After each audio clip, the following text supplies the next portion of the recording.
নমস্কার বন্ধুরা, আজ আমি হাজির হয়েছি আবার একটা রেসিপির সাথে।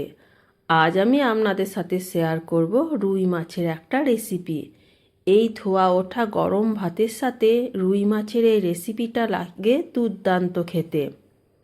আমি এই রান্নাতে পেঁয়াজ, জিরে গুঁড়ো, ধনে গুঁড়ো কোনো মশলাই ব্যবহার করিনি। একটা সিক্রেট মশলা দিয়ে এই রান্নাটা করেছি। আসুন তাহলে রেসিপিটি দেখে নেওয়া যাক। আমি 4 পিস রুই মাছ কেটে ধুয়ে পরিষ্কার করে জল ঝরিয়ে নিয়েছি।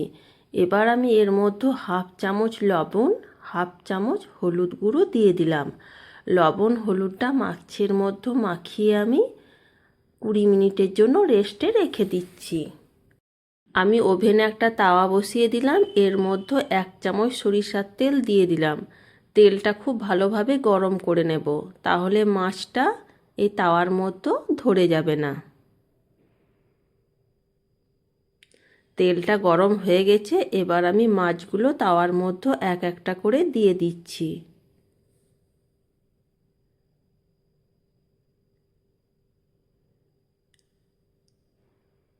দু মিনিট পর আমি মাছটা উল্টিয়ে নিচ্ছি। এই সাইডটাও আমি কিছুক্ষণ রেখে দিচ্ছি।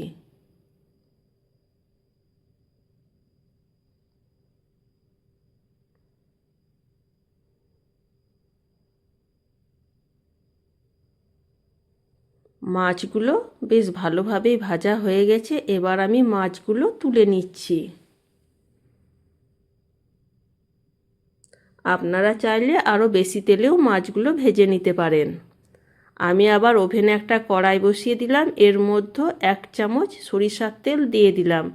1/3 চামচ গোটা জিরে দিয়ে দিলাম। ফোড়নটা ভেজে নেব। ফোড়ন থেকে যখন মিষ্টি সুন্দর একটা গন্ধ বের হবে, তখন আমি এর মধ্যে 1.5 চামচ আদা ও রসুনের পেস্ট দিয়ে দিলাম। বাটিটা ধুয়ে জলটাও একটু দিয়ে দিলাম। একটু নাড়াচাড়া করে এটা ভেজে নেব। কাঁচা আদা ও রসুনের গন্ধটা যেন চলে যায়। মশলাটা ভাজা হয়ে গেছে। এবার আমি এর মধ্যে একটা মিডিয়াম সাইজের টমেটো পেস্ট করে রেখেছিলাম, এটা দিয়ে দিলাম। পরিমাণ মতো হলুদ ও হাফ চামচ কাশ্মীর লাল লঙ্কা গুঁড়ো দিয়ে দিলাম ও সামান্য পরিমাণ জল দিয়ে দিলাম। এবার আমি এটাও খুব ভালোভাবে নাড়াচাড়া করে ভেজে নেব, যেন কাঁচা টমেটোর গন্ধটা চলে যায়। মশলাটা আমি কয়েকবার জল দিয়ে দিয়ে ভেজে নিয়েছিলাম। এবার মশলাটা খুব ভালোভাবে ভাজা হয়ে গেছে। এবার আমি এর মধ্যে কিছুটা পরিমাণ গরম জল দিয়ে দিলাম। যে কোনো রান্নাতেই গরম জল দিলে তার স্বাদটা বেড়ে যায়। জলটা আমার কম মনে হলো, তাই আমি আরও কিছুটা পরিমাণ গরম জল দিয়ে দিলাম। স্বাদ মতো লবণ দিয়ে দিলাম।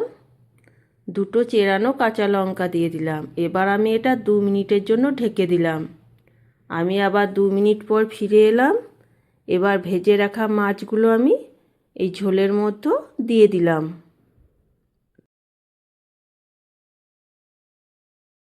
এবার আমি সেই সিক্রেট মশলাটাই অ্যাড করছি। হাফ চামচ 5 ফোড়ন ও হাফ চামচ রাঁধুনি আমি পেস্ট করে নিয়েছিলাম, এটা আমি এর মধ্যে দিয়ে দিলাম।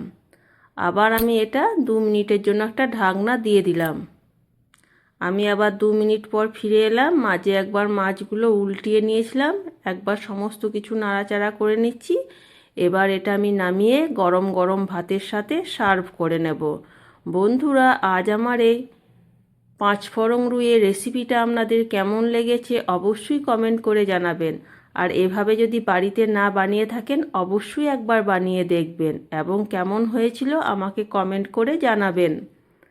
এখনও পর্যন্ত আমার চ্যানেলটা যারা সাবস্ক্রাইব করেননি, প্লিজ চ্যানেলটা সাবস্ক্রাইব করে আমার পাশে থাকার অনুরোধ জানাচ্ছি।